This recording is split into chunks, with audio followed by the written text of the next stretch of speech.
hard. Hi, I'm Rev Myron. I'm a minister through Pathways of Light, and I've been a Course in Miracles student for 40 years. Going through the lessons this year, asking Jesus to clarify for me as I've done in the past. And then I write from that clarity, and that's what I'm sharing with you. So let's get started. I'm looking at lesson 302.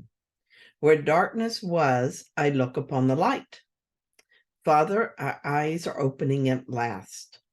Your holy world awaits us as our sight is finally restored and we can see. We thought we suffered, but we had forgot the Son whom you created.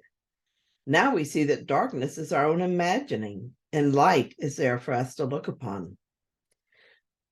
Christ's vision changes darkness into light, for fear must disappear when love has come.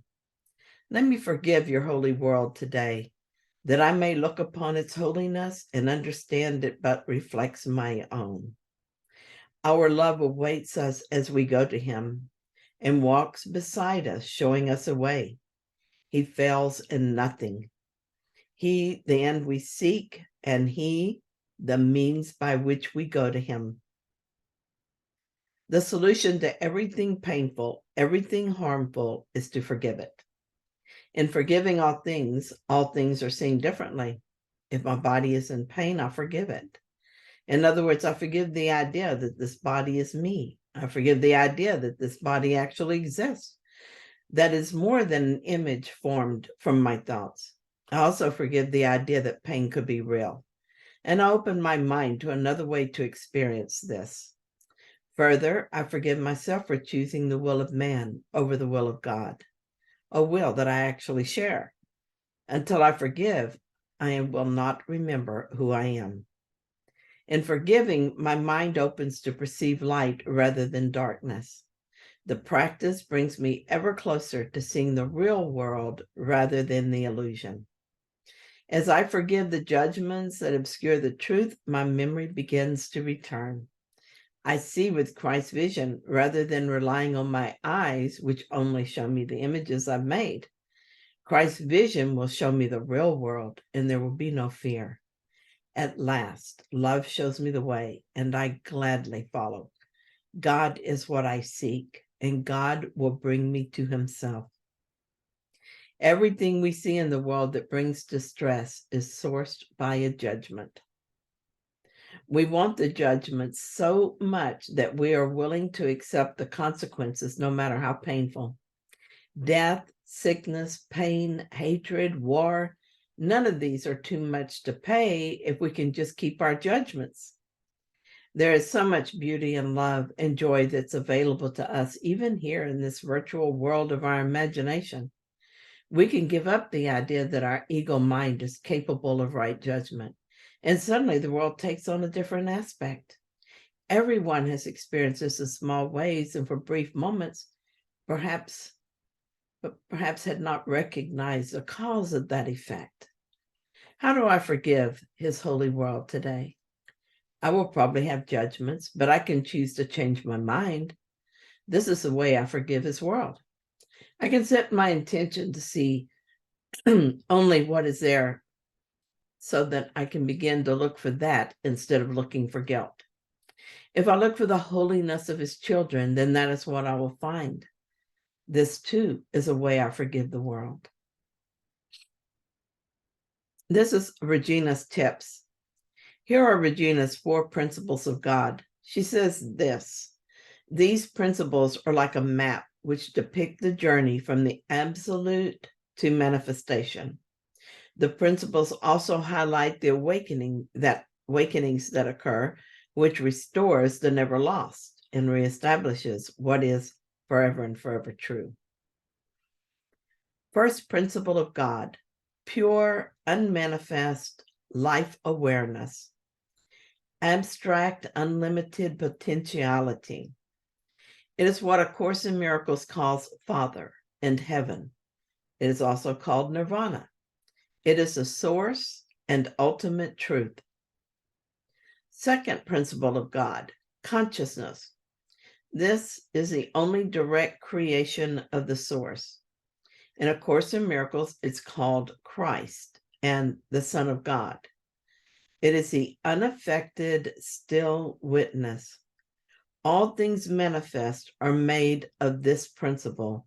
Therefore, all things are consciousness.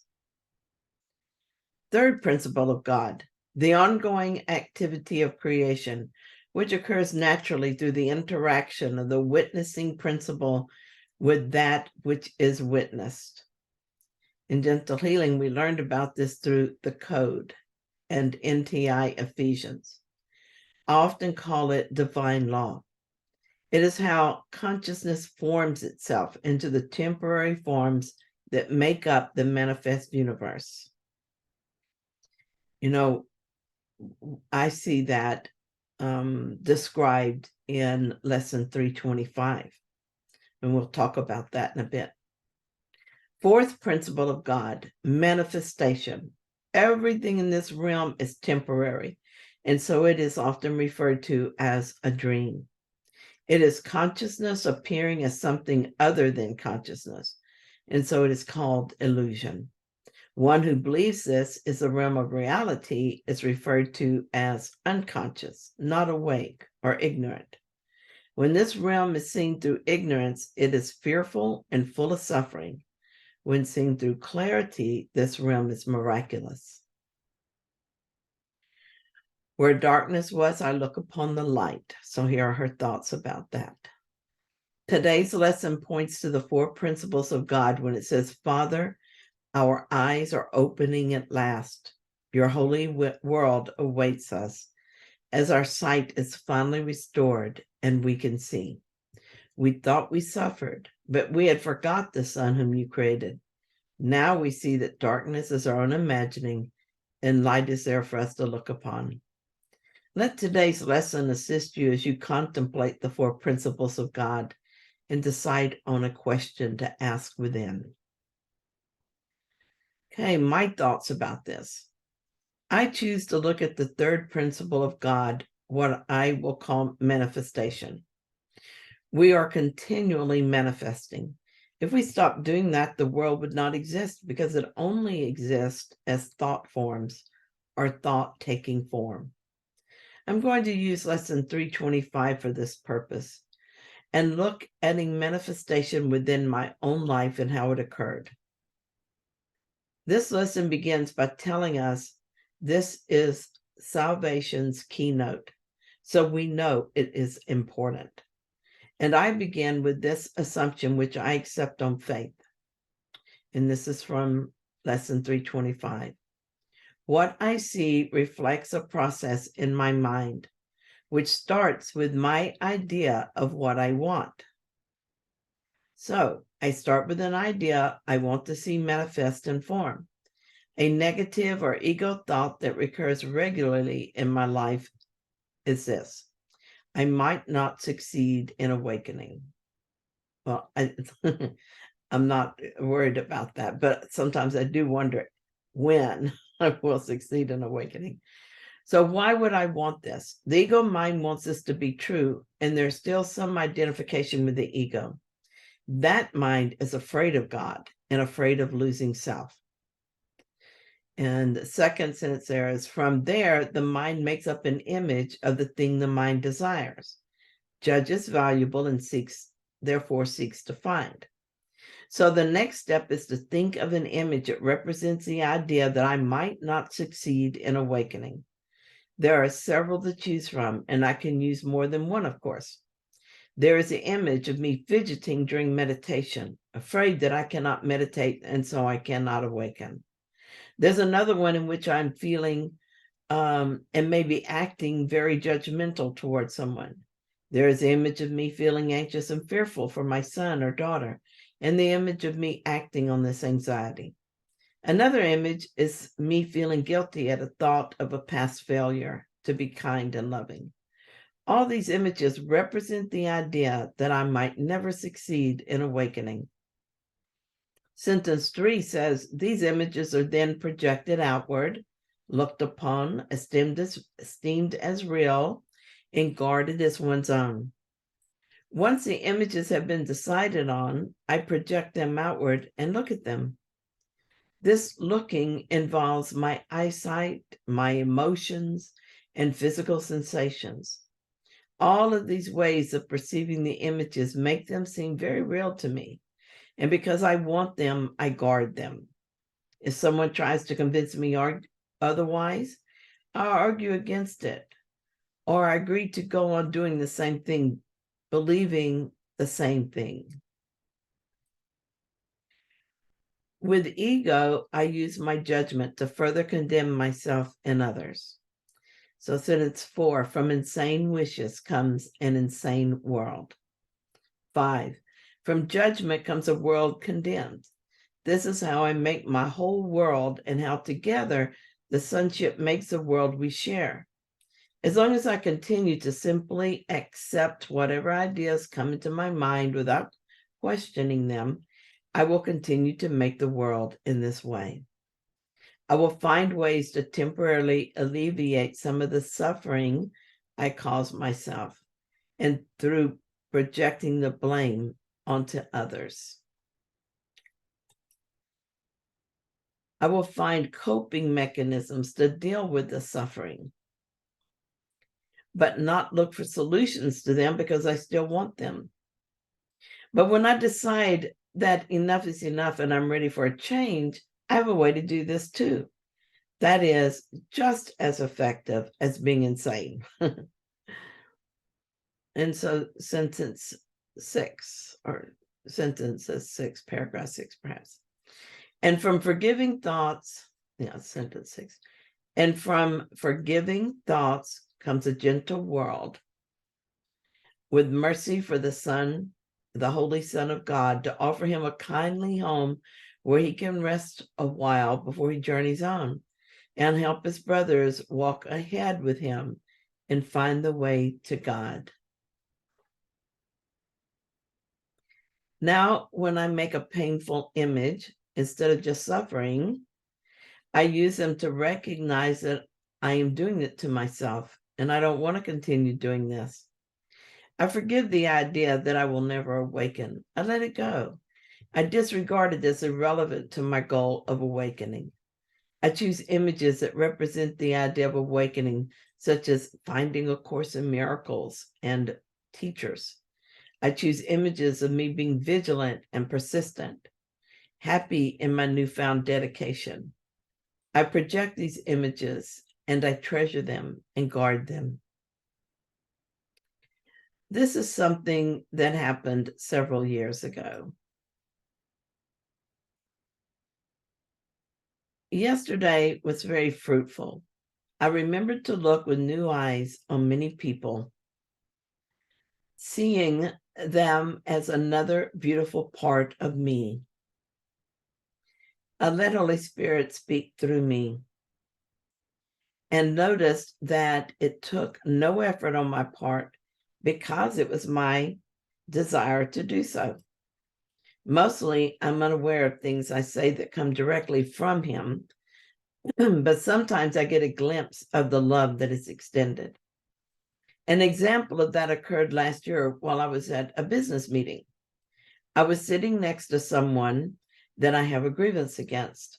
I have asked that all grievances be undone, and so over time, I have noticed a gradual change in our relationship. This man has been very sick, and the last time I saw him, he looked bad. Last night, he was much improved, and I told him that he looked so much better. It was one of those mostly offhand remarks I had not planned to say. That's the way it works. It's being spoken through. Sometimes I ask for words, but often I just open my mouth and speak without thought. But I have a desire to be of service. When I told him he looked good, his face lit up. I was immediately glad that I'd spoken to him, and seeing his reaction, I knew that love had been extended to him. I couldn't have known that this was important to him, but Spirit did. In a few minutes, he turned to me and said that he was glad that it shows that he's doing better. I didn't know how to love this one, but Spirit knew. All I had to do was get my petty little ego out of the way and let love flow through me. It felt really good to do so, as love always feels good, coming and going. When I was aware of my grievance, my mind was dark. But through my desire to let all grievances be healed, where darkness was, I looked upon the light. The following came from an earlier time when I was still struggling with forgiveness. Always, it is my own thoughts that bring darkness to the world. Always, I experience only the effects of my own choices. But through those choices, those dark thoughts, is the light shining as always, completely unaffected by my delusions. It went no place, but only seemed not to be there because I didn't want to look upon it. Again, I'm humbled by the power given me in my creation. I have the power to look right at the light and not see it simply because I don't want to. I can also use that same power to change my mind. For so long, my greatest fear has been that I am powerless against my own will. I would say that I want to forgive a certain person and then seem unable to do so. It's such a frightening thing. Am I victim to my own thoughts? But to think so is to deny the power of God that flows through me as my own. And to deny the power of God is patently ridiculous. Just recognizing the obvious logic behind this has made it so much easier for me to change my mind. I know that it is entirely possible and, in fact, very easy to change my mind. If I seem unable to do so, it's because I don't want to, and I prefer darkness and suffering. I simply accept that it's true. I embrace the idea and love it. This seemed very strange to me at first, and I had trouble doing it, but I persisted. I reminded myself that nothing is healed through rejection, denial, hate, and fear. My thoughts are my creations, so I love them even when they seem to bring me something that hurts. I obviously wanted this, or I would not have given it animation through my thoughts. This is a form of surrender. I surrender to the idea that I am completely responsible. I surrender to the idea that I made this effect through my thoughts and beliefs. I surrender to the proof that even when used to deny light, the power of God flows through me. From this place of surrender and love, I find it easy to realize that I want to see this differently. I made this guilt or sense of lack or fear, and so I'm responsible for the effect of suffering in whatever way it manifests. However, I do not need to continue in it if I don't want to. I need merely change my mind, and my world changes with it. Even if the circumstances seem the same, my perception is changed, and how I feel about it is changed, and this changes everything. I did not make the light. I just opened my mind to its presence by deciding I wanted it. Again, I begin my day in such deep gratitude. 2011, persistence pays off. So yesterday I had a very hard time letting go of a grievance and accepting healing. I was driving as usual, so I started listening to the Inner Ramana. One thing it talked about is how I think I am my mind, that ego mind.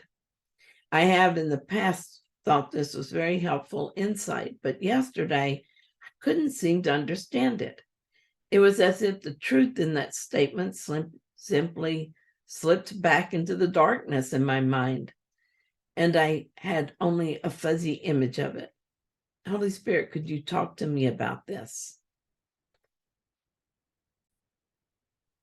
The Holy Spirit said, yesterday you were in fear that you had made a mistake with far-reaching repercussions, and the more you thought about possible consequences, the more fearful you became.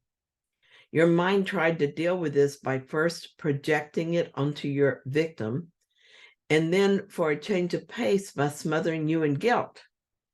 You knew this was not true, and you kept returning to me for help.